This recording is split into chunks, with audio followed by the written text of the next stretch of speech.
¿Alguna vez ha oído usted hablar de los cuentos de Navidad? Aquellos del fantasma del pasado, del futuro, el viejo Scrooge. Bueno, en realidad no era algo tan inusual. Estos cuentos eran una tradición victoriana. En la antigua Inglaterra y en muchos países de Europa, a finales del siglo XIX y con el crecimiento del espiritismo se volvió muy popular que durante la Navidad, ya fuera la Nochebuena en los países hispanos o la propia Navidad, la gente se reunía y contaba historias de fantasmas. Vaya usted a saber por qué les gustaba tanto, pero ahí surgieron grandes historias. Y estas historias obviamente permearon para que se hicieran novelas y todo tipo de escritos acerca del tema. Algunas veces solamente eran relatos que se contaban, historias que se habían hecho populares en algún periódico y que se volvían a contar una y otra vez, pero siempre con esa magia, la magia de una noche especial, al calor de una chimenea, en aquellos países tan fríos, y ante algunos pocos regalos. No pierda de vista que antiguamente no era tan popular esto de los regalos, y la gente en ocasiones no compartía ningún regalo, simplemente compartía algo mucho más valioso. Estaban juntos. Se reían, cantaban, se abrazaban, comían cosas que el resto de su vida no comían. Y esas veces en que se reunían familias, amigos, se celebraba tanto y tan bien que no hacían falta regalos. Mucho tiempo después se fue perdiendo aquello y las personas ahora se reúnen, a veces, para celebrar con música, baile, de forma preciosa. Otras veces nada más para compartir una cena. Otras veces para compartir algunos regalos. Pero algunas veces, como esta noche, las personas nos reunimos para volver a contar historias de fantasmas. ¿Me acompaña?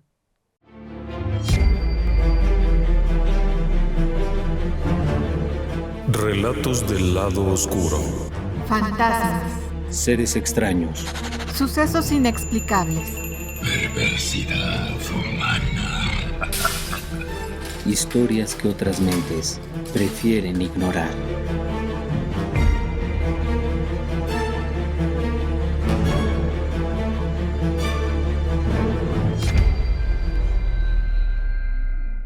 Y ya que estamos en ello, déjeme que le lleve atrás en el tiempo.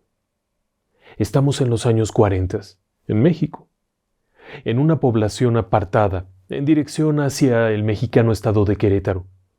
No era una localidad muy grande, pero tenía una iglesia con muchísimos años. En alguna época había habido un convento, y poco a poco ya no fue necesario. Había quedado aquello ahí medio vacío. A veces se usaba para escuela, a veces para otras cosas. La iglesia se levantaba majestuosa, todo alrededor eran grandes campos de cultivo. Más allá, pasando el río, había una exhacienda, allá de aquel lado, cerca de los montes, había otra, y luego por allá estaba el pueblo y todo el montón de rancherías donde vivían los trabajadores, la gente, los comerciantes. Todo esto alrededor de aquella majestuosa iglesia. Bueno, hoy en día parecería ser un edificio pequeño, pero que en aquellos tiempos el campanario era algo enorme. Era una aventura subir allá, y era un privilegio. Solamente algunos de los chiquillos del pueblo se ganaban el privilegio de subir y tocar la campana.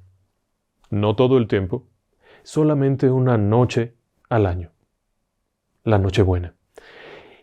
Y eran los que mejor habían salido en el catecismo, los que se sabían todo, los que habían contestado bien, eran los que subían y sonaban la campana, aquel sonido estridente y tremendo, que los sorprendía. El primer golpe hacía que todos temblaran ante la mirada sorprendida, y por supuesto también un poco guasona, del sacristán. El hombre que se encargaba de tocar las campanas regularmente, pero esa noche cuando los chiquillos sonaban la campana se reía y ¡ah! ¡Qué cara pusiste! Y cosas así. Pero había un detalle curioso. La gente de aquel lugar recordaba que siempre en la Nochebuena, es decir, el 24 de diciembre, en la noche, el sacerdote que estuviera ahí no se quedaba. Celebraba la misa, lo que hubiera, la ceremonia que se tuviera que hacer, y nadie se quedaba. Ahí mismo estaba la casa parroquial. De hecho, la casa parroquial estaba pegadita atrás de la zona donde estaba el altar y toda la parte frontal de la iglesia. Había una salida y ahí estaba la casa parroquial.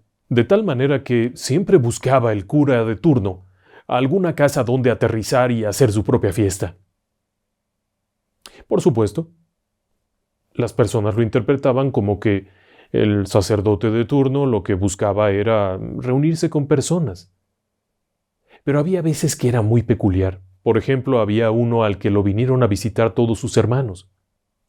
Y en lugar de hacer la fiesta en la casa parroquial, que era bastante grande, y en aquel edificio en donde además había varias habitaciones disponibles, el cura optó por irse a otro pueblo y allá celebrar la Nochebuena. Todos los años pasaba lo mismo. Por alguna misteriosa razón, el cura, justamente en esa noche, no estaba en la iglesia. Y no es que fuera malo. Finalmente, podía hacer lo que quisiera después de cumplir con los rituales que tenía. Y así se fue el padre Juanito, el padre Luisito. A veces los cambiaban, a veces se cambiaban solos. Hasta que aquella vez llegó un hombre muy joven. Era un sacerdote joven.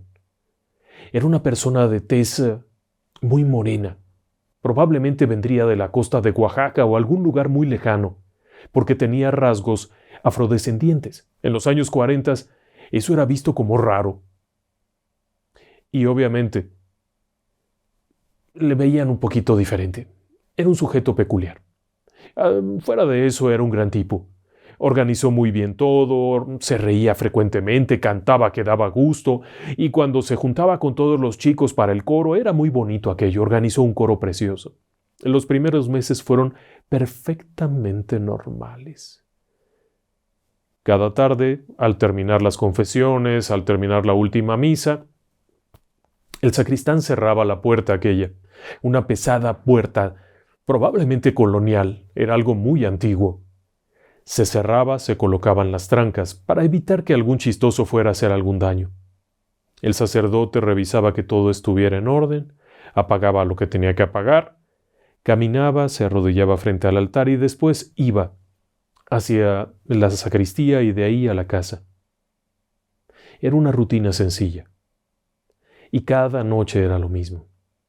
Él mismo se preparaba sus alimentos. No había querido que nadie le hiciera eso.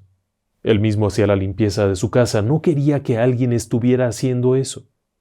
En muchas ocasiones, alguien le preguntó que por qué no pedía que alguien le hiciera y él no quería. Alguna vez le preguntaron por qué no invitaba a vivir con él a su mamá o a alguien. Y él respondió que su familia vivía muy lejos. Y sí, venía de alguna parte de Oaxaca, por allá hacia el final de México. Y esto era en la parte media, en la parte central. Así es que normalmente estaba solo. Y siempre ocurría lo mismo. Cuando se fue acercando diciembre, comenzaron las invitaciones. Algunas personas del pueblo le habían tomado particular cariño a aquel sacerdote. Era un hombre muy derecho, muy correcto, y que no tenía límites. Si alguien lo iba a buscar a las 3 de la mañana para que fuera a darle la extrema unción a un moribundo, lo hacía. Si tenía que ir a hacer la confesión de otro moribundo en otra parte, iba. Se hizo famoso por eso, porque siempre estaba dispuesto. En un carromato viejo que había llevado, una especie de cochecito de principios del siglo, se movía de un lugar a otro. No importaba si llovía, no importaba si hacía frío. Si alguien le pedía su ayuda, él iba. Y eso le granjeó que todo el mundo lo quisiera. Y así fue como, acercándose diciembre, llegaron las invitaciones. En la casa fulana de tal le invitan a cenar, señor cura. En la casa perengana lo invitan a cenar, señor cura. Del rancho mengano, allá arriba en el monte, el hombre aquel que tiene mucho dinero y muchos animales, lo invita a cenar, señor cura. Las invitaciones fueron llegando y a él no le pareció apropiado. No le pareció apropiado. Él pertenecía a todo el pueblo, así es que organizó una posada. Afuera de la iglesia colgaron unas piñatas, muy sencillas, piñatas de estrella de las de antes. Llegaron los niños, cantaron villancicos, bueno, lo que se cantaba, que eran para las posadas el pedir posada. No eran villancicos de cosas raras, simplemente cantaron cantos religiosos, rompieron las piñatas, todo el mundo celebró y el cura no aceptó ninguna invitación. Y entonces llegó el sacristán. Era un hombre que tenía muchos años ahí. Le jaló la sotana diciéndole: oiga, señor cura, yo le recomendaría, si no tiene inconveniente, ¿por qué no va a cenar a alguna de las casas que lo han invitado? Pero el padre simplemente le respondió: no, muchas gracias. Para mí esta es una fiesta importante. Ya hicimos la posada, ya todo esto. Me retiro a mis habitaciones y a mis oraciones, lo que haga falta, no se preocupe por mí. Volvió a insistir aquel hombre. Es que es triste quedarse solito en la Navidad, ¿no le parece? ¿No le gustaría venir a la casa con nosotros? Dijo: no, hombre, vaya usted con su familia, no se preocupen por mí. Yo prefiero quedarme en oración, agradeciendo el milagro. Era un hombre muy religioso, muy espiritual. Pero no quisiera, mire, que la cena, que no sé cuánto. Es fiesta de hombres. Mi fiesta es con el Creador, allá arriba. Y yo celebro con Él. Pero señor cura, a la de tantas le dijo: cierre por favor, nos vemos la mañana para la misa de Navidad. No sé qué misa habría. El hecho es que aquel hombre finalmente le dice: señor cura, no se quede en la iglesia, por favor. Vaya, ¿qué tontería es esa? ¿Por qué? ¿No me entiendes que para mí esto es una celebración? Es que en esta iglesia espantan. Mira, tengo meses viviendo aquí y no he visto nada, no te preocupes. Si hay algo, no le caigo bien y no se me acerca. Y se rió mucho y dijo: ahora ve con tu familia, adiós, que te vaya bien, y cerró la puerta. Y efectivamente aquel cura llevaba meses ahí. Muchas de esas noches, él estaba sentado ahí haciendo oración. Como le digo, era un hombre muy espiritual. Y solía sentarse frente al Santísimo, donde está la lámpara votiva, y solo, en la tranquilidad de aquella iglesia, hacer oración, porque además muchas veces a esa hora llegaba alguien a pedir ayuda, a pedir lo que fuera. Vamos, hasta enfermos le tocaba llevar. En esa comunidad no había un médico. Así que cuando alguien se ponía grave, el único que podía ayudar era el cura, que tenía el carromato aquel, el carrito este, y con eso llevaba al enfermo al otro pueblo o a la ciudad, a donde hiciera falta. Y esa noche no fue la excepción, y era real. A él le hubiera gustado que estuviera su familia. Allá en su pueblo de origen hacían grandes fiestas, pero aquí él prefería sentarse y celebrar el nacimiento de Cristo. Así que después de cenar alguna cosa que se preparó, se fue a la iglesia. Era entrada la noche, muy entrada la noche. Tenga en cuenta que la posada había sido a las 8, terminó como a las 10, en lo que cenó, preparó su cena. Deben de haber sido cerca de las 11 u 11:30, cuando llegó y tomó asiento en una de las primeras bancas. Sacó su libro de oraciones, sacó su rosario que siempre llevaba con él o lo que fuera, y comenzó con aquello, hundido en sus meditaciones y en su oración. Una y otra vez pensando en lo que se tenga que hacer cuando se hace una oración tan profunda, sumido en estos pensamientos. Fue cuando se dio cuenta que no estaba solo. La iglesia estaba totalmente cerrada. No había ninguna puerta, ninguna ventana por donde entrar. Todo estaba en absoluto silencio. El pueblo, atrás, en la parte de atrás de la iglesia, todas las callejuelas, hervían de movimiento, pero la iglesia, con sus gruesísimos muros de piedra, está en el más absoluto silencio, cuando de pronto aquel cura comienza a escuchar que alguien camina dentro de la iglesia. Camina desde la parte de la escalera del campanario, por donde está la puerta lateral. Va entrando y escucha el golpeteo. Cómo va golpeando los zapatos. Son unos zapatos toscos, unos zapatos inusuales por el sonido que hacen. Pero él lo intuye de inmediato, cierra el libro de oraciones y ¿qué haría usted en ese momento? Preguntar, obviamente, hola, buenas noches, ¿quién entró? Se gira y alcanza a ver que al fondo de la capilla de la iglesia, del ala principal, hay alguien allá en la oscuridad. Así que se incorpora y dice: estaba abierto. Acérquese, no hay problema, acérquese. ¿En qué le puedo ayudar, oiga? Acérquese, está todo oscuro, porque han apagado las pocas luces que había. Hace muchos años no había mucha luz, así es que unos pocos focos sí se apagaban. Él se iluminaba con una vela y con un cirio que estaba ahí. Así es que insiste, acérquese, no tenga preocupación, venga, ¿en qué le puedo ayudar? Es cuando ve que aquella persona se mueve. Un poquito, comienza a caminar por el pasillo central, se arrodilla frente a un santito que había ahí de algo, se levanta y él empieza a notar algo inusual.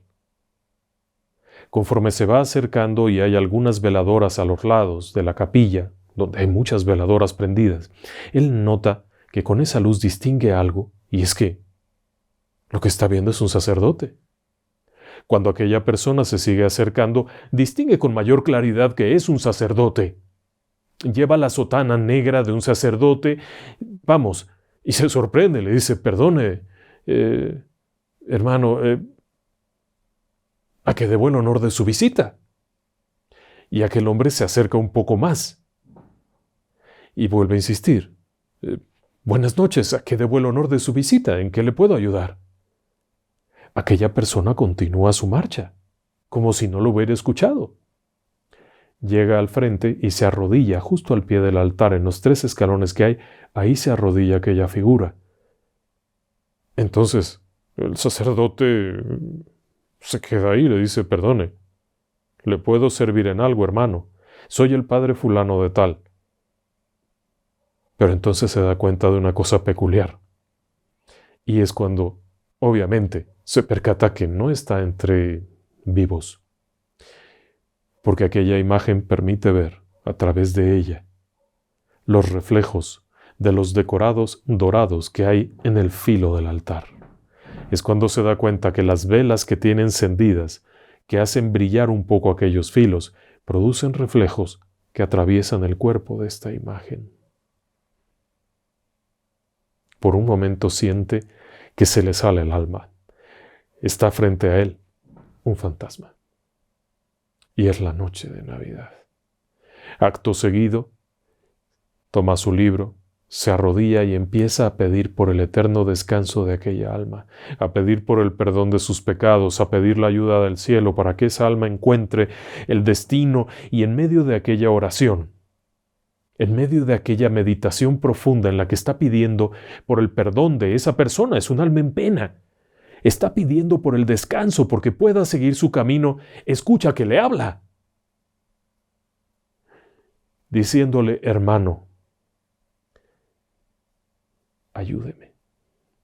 Y él detiene su oración un momento y sin levantar la vista, porque sabía que si se le quedaba viendo podría sentir demasiado miedo, vaya, simplemente le dice, dígame usted en qué le puedo ayudar. Cometí una falta. Pequé.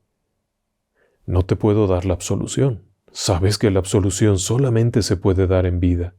No quiero la absolución. No quiero nada para mí.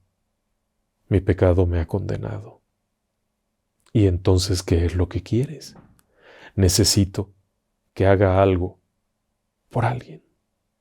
Lo haré con gusto. Precisamente en una noche como esta, olvidé un encargo. Una persona en su lecho de muerte pidió oraciones, pidió la salvación, pidió la extrema unción, pidió que se rezara por él. Sí, dígame, no lo hice. Estaba en una reunión, estaba en una fiesta. Había asistido a una casa y en esa casa me agasajaron como el mayor invitado. No quise dejarlos, no quise salir y quedé en la casa. A la mañana siguiente me informaron que aquella persona había muerto sin recibir los santos óleos, sin la extrema unción. No pude ayudar y ahora estoy condenado por haber faltado. ¿Y qué es lo que deseas que yo haga? Oraciones por el alma de aquel infeliz al que no socorrí. Dígame su nombre. Y ya, le dijo un nombre. Y aquella imagen se desvaneció frente a él. El señor cura no se movió de su lugar. Según se contaba, y él mismo lo relató, permaneció en oración hasta el amanecer. Con los primeros rayos del día, buscó en los viejos libros, en los anales que había ahí, y había un registro con el nombre de esa persona, un difunto. Decía que se había hecho algo, pero no especificaba que se hubiera hecho misa. Así es que, partiendo de eso, comenzó sus investigaciones. No fue fácil. La familia de aquella persona había fallecido años atrás, había muerto a mediados del siglo XIX, entonces costó trabajo ir hilvanando cada detalle. Le tomó su tiempo, pero ya que lo tenía claro, comenzó a hacer un ritual de 9 misas. ¿Se acuerda usted que en la Iglesia Católica se acostumbra a eso? A hacer una serie de oraciones, una serie de misas. Y fue haciendo todos los rituales para un alma que acaba de desencarnar, para alguien que acaba de morir. Cumplió aquella voluntad. No había visto ya nada. Durante los días siguientes no se volvió a aparecer aquella imagen. Pero el cura siguió con lo suyo. La gente del pueblo se sorprendía porque cada vez que había una misa y repetía por el eterno descanso de fulano de tal, nadie conocía a fulano de tal. Pero cuando alguien se acercaba a preguntar, él les decía que él sí sabía quién era y con eso bastaba. El tiempo fue pasando, se terminó todo aquello. El señor cura encontró la vieja tumba ya medio destruida, pero ahí estaba, así es que fue, roció con agua bendita, hizo todo aquello, siguiendo la tradición de los servicios funerarios. Y siguió con su vida. La gente siguió llegando, el coro siguió cantando y las campanas siguieron tocando. Y de vez en cuando había fiesta, cohetes, y el señor cura siempre seguía siendo tan parco y tan poco sociable, que en cuanto empezaba la fiesta, él cerraba su puerta y se regresaba a hacer su oración. ¿Y sabe qué pasó ese año? Cuando llegaron los tiempos, cerca de la Navidad, de nueva cuenta todo el mundo lo invitó. Todos querían que fuera. Todos le mandaron invitaciones para el rancho, para la exhacienda, para la casa, para el comercio.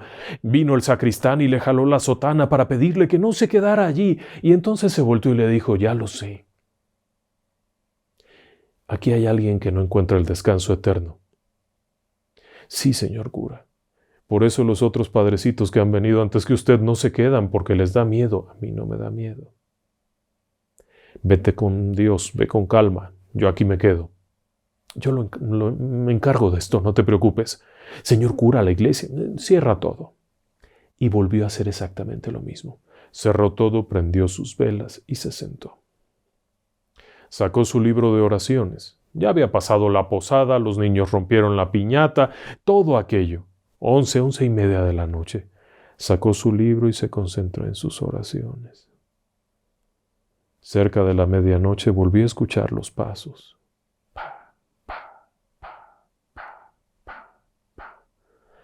Cerró su libro de oraciones y esperó. Unos instantes después, por el rabillo del ojo pudo ver aquella figura que avanzó y se arrodilló. Se levantó y siguió su camino. Cuando el señor cura lo ve a su lado, la imagen no llegó hasta el altar, sino que se quedó aquí a su lado. Brillaba. Brillaba. Luz. Emanaba una luz extraña. Y cuando el señor cura le dijo, he cumplido lo que me pediste, aquella imagen simplemente se veía más clara, más fuerte. He cumplido lo que me pediste. ¿Por qué no vas y descansas en paz? Y entonces aquella voz respondió, le agradezco tanto, seguiré mi camino. Y desapareció. Según se contaba, el sacerdote joven, había hecho trampa. En cada misa había dicho el nombre del difunto, aquel que se había muerto sin servicios religiosos. Pero también había dicho el nombre del viejo cura. En sus pesquisas, en sus investigaciones, revisando antiguos archivos, había encontrado el nombre del cura fantasmal, y gracias a sus oraciones y a pedir en cada momento y en cada ocasión, aquel ser encontró el descanso eterno y siguió su camino. Durante muchos años, la gente contaba esa historia. Aun cuando ya el propio Padrecito había encontrado su propio destino y su propia muerte, y el cielo lo había recibido con bombo y platillo, ahí abajo en el pueblo, rumbo a Querétaro, la gente seguía contando la historia del cura y el fantasma.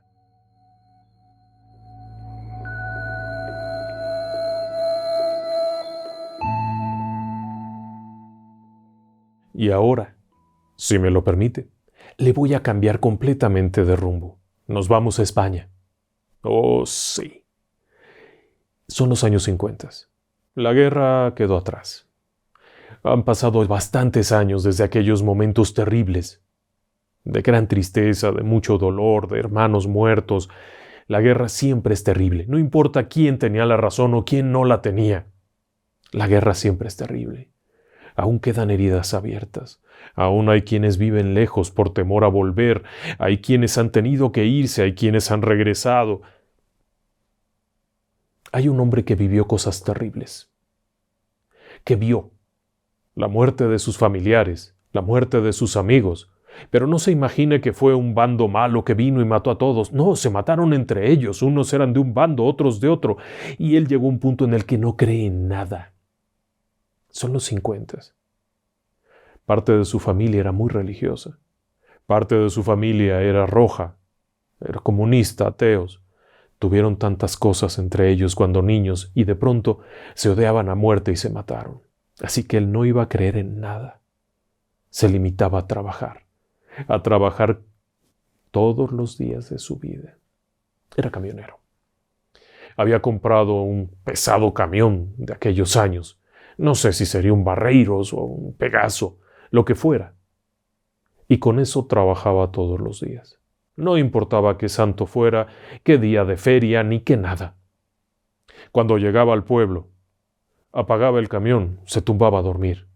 Con los primeros rayos del día, sin importar si era domingo, si era lunes, si era el día de la Virgen o el día del Santo, él se levantaba y montaba en su camión. Había gente que no lo quería por eso. Había gente que no le importaba. El hecho es que él tomaba su camión y arrancaba. Y si fuese Navidad y si fuese Año Nuevo, le daba lo mismo. Dejaba el camión cargado desde unos días y se iba a sus viajes. Y esto le hacía olvidar las tragedias vividas. Era un hombre solo, de unos 40 y tantos años, muy amargado. Nunca había habido una sonrisa en esa cara. Nunca una fiesta. Nunca conoció mujer, no le interesaba. Los sobrinos los había visto alguna vez, pero no tenía mayor anhelo de verles. No tenía mayor anhelo de nada, pero esa noche ocurrió algo. Va manejando. No le importa qué día es, él maneja cualquier día. El pesado camión toma la carretera, aquella que se llama A472, la nacional, no la nueva. La A472, y va avanzando. Es una noche muy solitaria. Le sorprende que prácticamente no ha cruzado con nadie en todo el camino. Es una soledad rara, porque además, aun cuando se encuentra en territorio caliente, en territorio de mucho calor, esa noche es fría. Mientras va manejando, entra una curva, comienza una subida y alcanza a ver un letrerito pequeño, Sanlúcar. Va por esa ruta, va bien, sigue manejando, cuando de pronto al dar la vuelta, justamente en una curva rara que hay ahí, que es en donde está la Cuesta de las Doblas, donde empieza uno a subir y luego está esa curva rara, allí de pronto le aparece enfrente a aquella chica, una muchacha, monísima. Bueno, frena como puede, amarra el camión hasta donde se amarran todos los frenos, se oye aquel silbatazo de los frenos, suena la bocina, baja la ventanilla y le grita: «¿Pero serás idiota o qué te pasa? ¡Estáis ebria!». Aquella chica se ha quedado parada ahí a un lado de la carretera como espantada, como sorprendida. Y aquel hombre camionero, de mal temperamento, le vuelve a gritar: «¿Pero qué, estás loca? ¿No habéis visto que vengo?». Aquella chica se queda ahí. «¿A dónde vas?». La muchacha le dice que va para adelante. No alcanza a distinguir lo que dice, el ruido del motor del camión, un camión viejo de esos. Dice: «No te entiendo, acércate». Total, que aquella chica le dice: «Es que voy al pueblo que viene, que no sé qué, que no sé cuánto, y ahora mismo no pasa nadie, no hay forma de llegar. Yo voy para allá también». No estás ebria ni nada, ¿verdad? No, no sé cuánto, no sé qué. Pues ala, sube. Le abre la puerta y la chica sube. Se monta. Y sí, ya sé que usted ahora mismo estará pensando es la chica de la curva. Y sí. Aquel hombre empieza a manejar y le hace 2 o 3 preguntas. La chica responde amablemente. Dice, pero ¿cómo? ¿Por qué estás aquí a estas horas? ¿No estás viendo? Hasta frío está haciendo y el riesgo. ¿No te da miedo andar por aquí? Dice, no me da miedo. Y en un momento dado aquella chica le dice, bueno, ¿y a ti? ¿A ti? ¿Qué haces aquí a estas horas? Dice, pues trabajando, ¿no me ves? Tengo que llevar este camión a alguna parte y no podrías llevarlo mañana. No voy a perder el tiempo. Si ahora mismo puedo, ¿por qué no lo voy a hacer? Y luego me regreso con otra carga Pero ahora mismo, esta noche, ¿no tienes nada que celebrar? ¿Celebrar? ¿Celebrar el qué? Pues que estamos en Nochebuena. Vísperas de Navidad. Eso no se celebra, eso son no sé cuánto, no sé qué, y sigue manejando. Joder, como si no tuviera yo bastante con todo lo que he vivido, y empieza ya a echar maldiciones. Y aquella chica le dice, bueno, es que solo se vive una vez. ¿Y por qué no puedes celebrar por lo menos una vez al año? Nada, que no sé cuánto, que no sé qué, y manotea y le golpea en el tablero del camión diciéndole que esas tales por cuales cosas de Navidades ni que nada, pura tontería, que no sé qué, y siguen como energúmeno. Siguen bajando, han pasado la cuesta aquella, siguen bajando, siguen avanzando, y aquella chica le dice, pero es que solo se vive una vez, y habría que disfrutar la vida, ¿no crees? ¿Pero qué? Con celebrar voy a disfrutar. Yo disfruto más trabajando. ¿Y no tienes una familia? No tengo ninguna familia. Podrías tener una familia y celebrar estas fechas tan bonitas y no sé cuánto y no sé qué. Y aquel hombre ya molesto le dice, donde me sigas diciendo tanta cosa, te voy a bajar del camión y ahí te vas tú caminando, no sé qué, no sé cuánto. Mira por el retrovisor para verificar una vuelta que tiene que dar. Y cuando gira la vista para acá, ahí no hay nadie.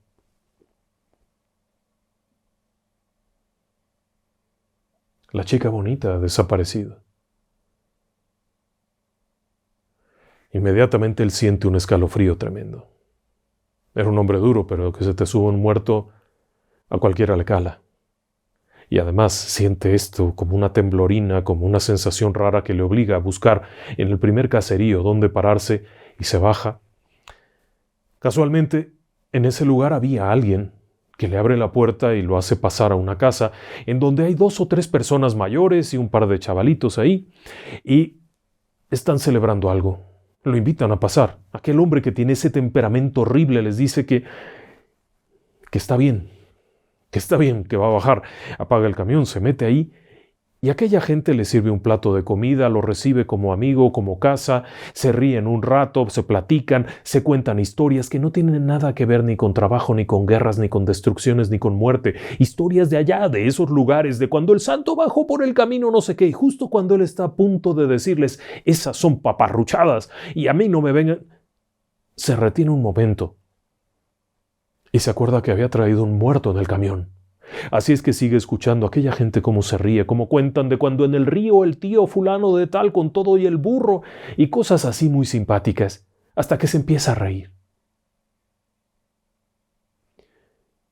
Cuando cae más la madrugada y ya todos se quieren dormir, pues él también ya se va, y entonces le dicen que no se vaya, que la carretera es muy peligrosa, que en ese lugar pasan cosas muy feas, y que desde que abrieron la carretera allá en el 30 y tantos, ha habido como 100 muertos, que no vaya para allá.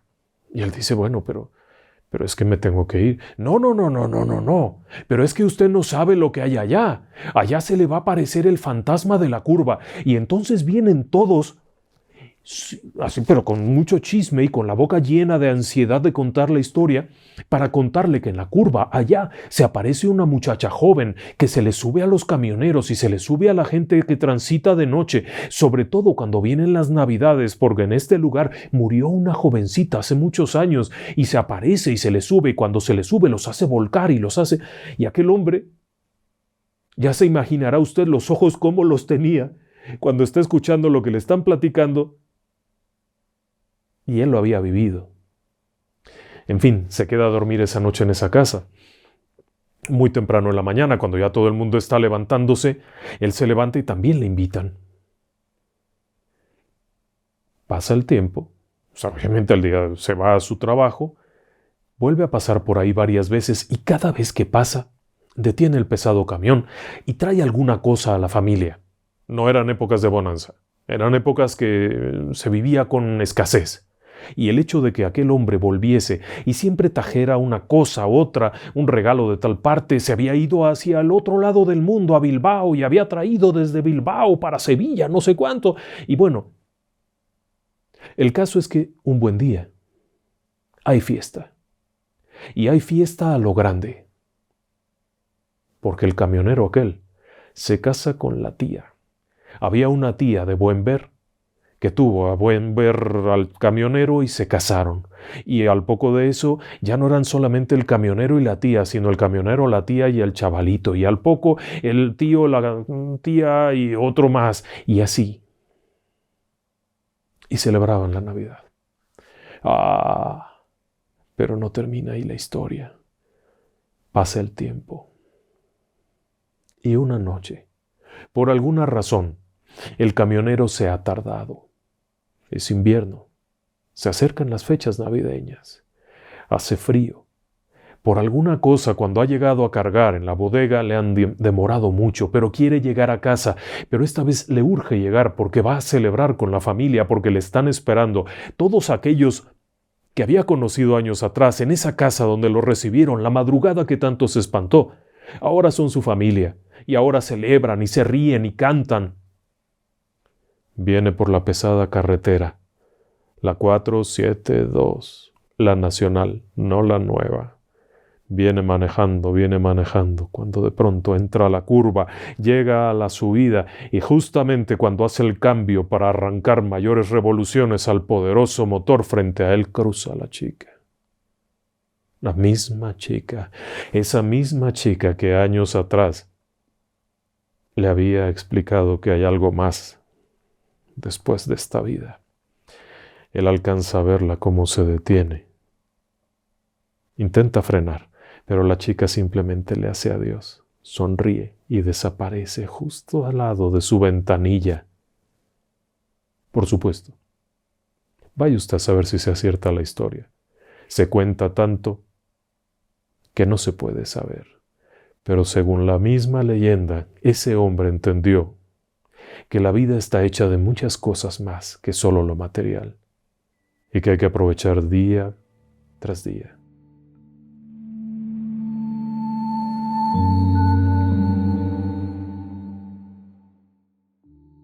Ahora lo voy a regresar a México, y nos vamos al norte de la República, más o menos 1930. Hay allá una historia interesante. Verá, en aquellos años había un servicio especial de ferrocarril. Era una ruta muy complicada. La mayoría del transporte importante se hacía en ferrocarril, tanto pasajeros como carga, animales, todo era por trenes.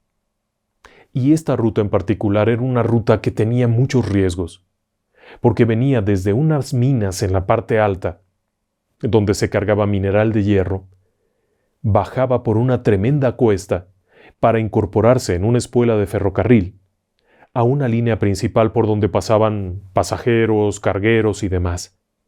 El tren que bajaba de las minas solía venir con sobrepeso siempre. El mineral de hierro es increíblemente pesado, así es que cualquier góndola, cualquier furgón granelero con mineral de hierro pesa mucho más. Así es que, bueno, ahí había pasado de todo. Había que bajar con sumo cuidado, deteniéndolo, poca potencia, ir soltando, porque donde se corriera el tren, donde se corrieran los frenos, no había más. Pero además, había que ser muy cuidadosos al llegar donde se unen las dos vías. El garrotero tenía que bajarse a tiempo para hacer el cambio. Eso significaba que el tren tenía que venir muy despacio. Bajar el garrotero, correr, girar, para que se abriera el paso de vía. Entrar y en cuanto pasaran los furgones, cerrar para permitir que ahora el otro tren cruzara. Era una labor delicada.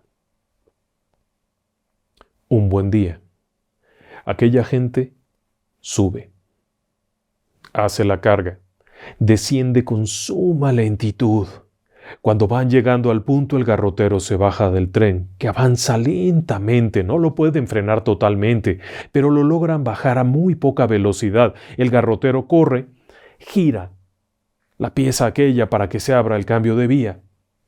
El tren pasa. Y entonces, un poco adelante, se detiene. Y se detiene porque hay fiesta. Sí, fiesta navideña. En aquel poblado, donde se unían las vías, había mucho ruido, barullo, había llegado una feria. Así es que el tren, el que venía cargado de hierro, se detiene un momento. Sale el hombre de la estación y les dice que busquen guarecerse en el carril paralelo. Hay ahí una especie de descanso, una vía lateral, que se metan para allá. El garrotero feliz de la vida corre, abre aquello, el maquinista y el conductor mueven el tren para allá con sus 7 o 8 vagones, no aguantaba más, y lo paran. Y entonces se bajan todos corriendo a la fiesta. Había mucho pulque, mucha comida, muchas tortillas, tacos, cohetes, muchachas bonitas, música. Y así se fueron quedando ahí. Y se fueron quedando, y se fueron quedando. De pronto a la distancia se oyó el silbato. Venía un extra, un tren de carga, bajando, no de la misma ruta de la mina, sino que venía del norte de Chihuahua, de por allá. Venía bajando con toda su carga. Se escuchó el sonido, 3 o 4 puntos más allá. De noche se oye lejos, lejos el sonido, así es que el hombre que estaba en la estación escuchó venir el tren. Se asomó y vio con tranquilidad que el carguero de mineral, el mineral de hierro, estaba afuera de la vía. Estaba en una vía lateral, no habría problema. Y entonces le entró la duda. ¿Y si no hicieron el cambio de vía? Entonces corrió a buscar al garrotero y al maquinista y al conductor para ver que hicieran lo prudente. Pero estaban todos tomados. A pesar de que los jaloneó, ya estaban muy borrachos. Ya no reaccionaron. Aquel hombre corrió en dirección hacia donde estaban los trenes, donde estaba el cambio de vía. Y entonces vio que este cambio de vía estaba mal. Lo corrigió como pudo, eso no era su trabajo. Este era el encargado de la estación, era simplemente el hombre que vendía boletos. Pudo hacer el cambio. En ese momento, alcanzó a ver cómo el garrotero, que era el responsable de todas estas cosas, viene tambaleándose. Le dice, hiciste el cambio arriba. Hiciste el cambio arriba y aquel hombre no sabe si sí o si no y arranca caminando para allá. No lo había hecho. Llegó al lugar, medio borracho, se tropezó, se cayó, se levantó, todo mareado con el sombrero de lado, intentó jalar aquello, pero no lo logró. Cuando llegó el extra, el tren que venía bajando, simplemente acabó con todo. Como estaba mal el cambio, no pudo entrar a su vía principal, se salió de los rieles, se descarriló, cayó encima de aquel hombre, lo aplastó, bueno. La fiesta acabó en tragedia. Afortunadamente no era el de pasajeros porque habría sido peor. Solamente murieron 2 o 3 personas, entre ellos el garrotero. Limpiaron aquello, llegó la gente del gobierno, acomodó, movieron y a seguir con la fiesta. Y entonces pasó aquello. Al año siguiente, la gente se acordaba del accidente, pero no mucho porque no fue la gran tragedia. El garrotero venía de lejos, así es que nadie sabía ni cómo se llamaba. Alguien le había puesto un apodo ahí, así como el gato o algo así. Lo enterraron, pero la tumba no podía tener el nombre ese, no le podían haber puesto el gato, así es que alguien le puso Pedro López y se acabó el problema. Ese no era su nombre. Era tan pequeña como persona, tan pequeño como persona, que ni siquiera supieron cuál era su verdadero nombre. Ni si tenía una familia, o dónde tendría una familia, o de qué pueblo vendría, y cuando le preguntaron al conductor y al maquinista, mejor dijeron que no sabían nada para no meterse en problemas. Va pasando el tiempo, va pasando, va pasando. ¿Y sabe qué? De pronto los maquinistas comenzaron a reportar algo.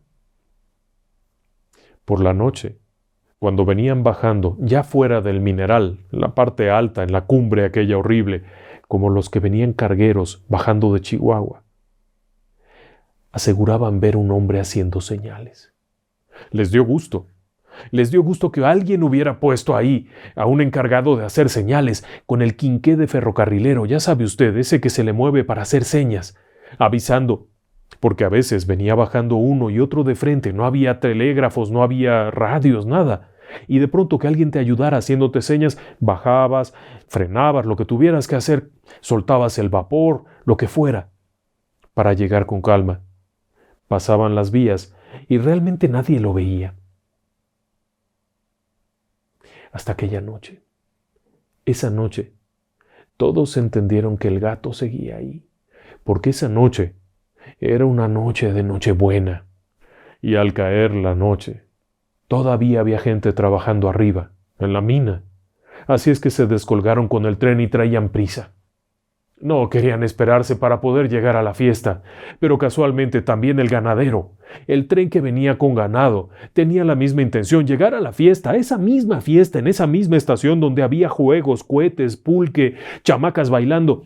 Bajó la cañada aquella y el otro acá, y entonces fue cuando aquella luz empezó a hacerse así y así y así, señalando que venía otro. El ganadero, el extra ganadero, alcanzó a ver aquello a la distancia y empezó a jalar, a frenar, a soltar el vapor. El metalero, el que venía bajando con mineral, también vio las señales de aquel guardavía, haciendo señas, y de inmediato soltó el vapor, aquel soltó los frenos, lo que fuera, y comenzaron a frenar, hasta llegar a estar bien cerquita, casi llegando a las vías. Apenas alcanzaron a frenar.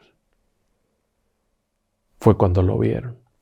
No era ningún guardavías. Era el gato, parado allá, con su overol aquel viejo de mezclilla medio roto, su sombrero mordisqueado, muy sonriente. Cuando se bajaron para preguntarle si era el gato, delante de ellos, desapareció. Al otro día, sin más, alguien llegó y plantó una crucecita blanca. Allí mismo, la crucecita blanca. Le pusieron flores, le pusieron adornos. La cruz decía, descansa en paz, el gato. Nadie supo cómo se llamaba. Pero arrepentido de haber fallado aquella noche, durante muchos años, la gente siguió viendo al gato en el crucero, bajando la cuesta de los minerales.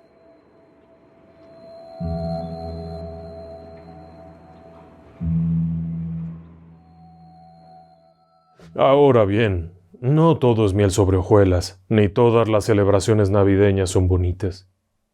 Hay veces que pasan cosas raras, tristes. En 1940, en junio de 1940, París cayó en manos de los soldados nazis. Se rindió. Francia había sido derrotada en un parpadeo. Los ejércitos alemanes habían arrasado con el ejército francés de una forma que nunca se imaginaron. Todo estaba ocupado, horrible, mucha gente huyó. Sobre todo aquellos que habían tenido alguna cosa que ver con la lucha, algo. Mucha gente salió corriendo. Una familia optó por salir de ahí. Comenzaron a alejarse en dirección hacia el sur. Querían ir hacia el sur, por alguna razón pensaron que en el sur estarían bien, pero les tomó la noche, el frío, las montañas y todo esto. Su camino se fue haciendo cada vez más lento, hasta que finalmente buscaron refugio. El refugio fue en un viejo edificio en las afueras de Nemours, cerca del río Loing. Era diciembre de 1940, habían pasado meses, había habido cosas horribles. Uno de los parientes de esa familia era Maki, de la Resistencia, y lo andaban buscando. Así es que huyeron todos, sabían que atraparían a la familia completa. Caída la noche con el frío aquel horrible, se refugiaron en ese edificio. Era un edificio grande, viejo, probablemente una especie como de escuela, una especie de lugar donde había muchas pequeñas habitaciones y en la parte de abajo habría como salones de clase. Una escuela vieja. Estaba vacía, no había nadie. No había tampoco muchas cosas. Los muebles habían sido llevados, pero estaba cerrado. Así es que entraron, buscaron un rincón donde guarecerse, encender un fuego. Hacía mucho frío. Ninguno de ellos pensó en nada más. En esa familia había 3 o 4 adultos, 3 o 4 niños, un anciano. Así es que encontrar un refugio era importante. Se metieron allá, cerraron los oscuros de las ventanas para que no se viera que había fuego. Se reunieron cerca de la chimenea. Y entonces sacaron alguna cosa para comer que llevaban, el poco pan que tenían, lo que fuera, y empezaron a platicar sobre la ruta que seguirían al día siguiente, sobre cómo llegarían desde este punto hasta el otro, y fue cuando oyeron pasos afuera. Fue un momento terrible. Imagine usted estar huyendo de los temibles nazis y de pronto escuchar pasos afuera. No había tiempo suficiente como para apagar el fuego, para ocultarse, nada. Si habían llegado, los habían descubierto y estaban perdidos. Aún así, uno de los adultos, un hombre joven, se levantó y caminó hasta la puerta, Jean-Pierre. Mientras la madre le decía, «Cuidado, Jean-Pierre, no salgas, Jean-Pierre». Y el anciano le decía, «Ven para acá, iré yo, hey, hijo, muchacho, iré yo». Pero Jean-Pierre era un muchacho fuerte, dijo, «Yo iré». Abrió la puerta, caminó unos pasos. En medio de la oscuridad todavía se escuchaban los pasos, pero más aún, no solamente eran pasos, también se escuchaban voces. Voces. Pero voces femeninas. Era extraño. Cuando Jean-Pierre regrese les dice, no son soldados, son mujeres. Se oyen voces de mujer. Cierra la puerta, hijo, pero tengo que saber quiénes son. No sea que piensen que estamos aquí robando o algo. El anciano y Jean-Pierre salen caminando por el largo pasillo en medio de la absoluta oscuridad que reinaba en el ambiente y comienzan a caminar allá, siguiendo lo que en principio parecen ser murmullos, voces de mujeres. Son sonidos un tanto apagados, pero no pierda de vista que es un edificio enorme, enorme. Así es que allá van caminando. Acá, en la habitación, se han quedado los chiquillos, y la mujer y un adulto. Están allí, les han puesto unas cobijas para cubrirlos, para que no se espanten, y la madre aquella les está platicando alguna cosilla, contándoles cómo cuando lleguen al sur, a la parte del Mediterráneo, allá hay cosas lindas, no sé qué, no sé cuánto, y es cuando escuchan que las voces también están aquí, atrás de la puerta, allá de aquel lado. Les digo, shh, todos calladitos, no queremos importunar, no queremos nada. Allá lejos, Jean-Pierre y el hombre aquel que ha de ser su abuelo, han seguido las voces, pero cada vez que abren una puerta para ver si ahí están, allá no hay nadie. Cuando llegan al final del pasillo está la última puerta. Parece que es ahí. Parece que es aquí, abuelo. Así es que Jean-Pierre educadamente dice, «Buenas noches, bonne nuit. Perdone, hemos entrado sin quererlo, hace frío y nos hemos atrevido a entrar. No venimos a tomar nada, somos gente de bien, estamos perdidos. Perdone, nos podrían ayudar no sé cuánto». Es cuando abre la puerta y adentro no hay nada. Asustados porque era la última habitación y ahí se escuchaban las voces, emprenden el regreso hacia la habitación donde están los niños, la madre y el otro hombre. Cuando llegan allá, todos están muy espantados porque han escuchado las voces justo junto a la puerta. Así es que salen de nuevo y abren la puerta. Está en oscuridad total. No olvide que no hay ninguna luz encendida salvo el fuego de una chimenea que está dentro. Caminan para allá. Y cuando se dan cuenta las voces van acompañándoles aquí, de este lado. En esta puerta abren la puerta y no hay nada. Pero en cuanto abren esa puerta las voces cambian para allá y se escuchan allá y siguen avanzando y ahora lo que se oye son cantos, coros. Hay gente cantando, Dios mío. Son canciones religiosas. Que sí, hombre, que son canciones religiosas. Están cantando en latín. Hombre, serán monjas. Son monjas, no sé cuánto. Y empiezan ahí, se regresan rápido y le dicen, no se preocupen. Son monjas, esto es... Ha de ser un convento, nos hemos metido en un convento, santo cielo. El problema es que aquellas voces que escuchaban en las últimas puertas de pronto volvieron a salir y comenzaron a acercarse y acercarse, como si fuese una canción de una letanía, como si estuviesen cantando himnos, unas canciones que solamente el hombre mayor aquel entiende porque es en un latín. Es algo que se hacía antes en las iglesias y se escucha como van pasando por el pasillo. como si fueran varias personas, como si fueran por lo menos, no sé, unas 10 o 12 mujeres que van cantando aquellos himnos y hablando y rezando, y se escucha todo esto y se oyen los pasos, cómo van moviéndose, y casualmente Jean-Pierre no puede quedarse con las ganas. Abre un poco la puerta y lo único que hay es un frío enorme, este viento raro que pasa rápido. Agita las llamas del fuego y deja a todos con una sensación de frío horrible porque afuera no hay nadie. No tenían otra opción.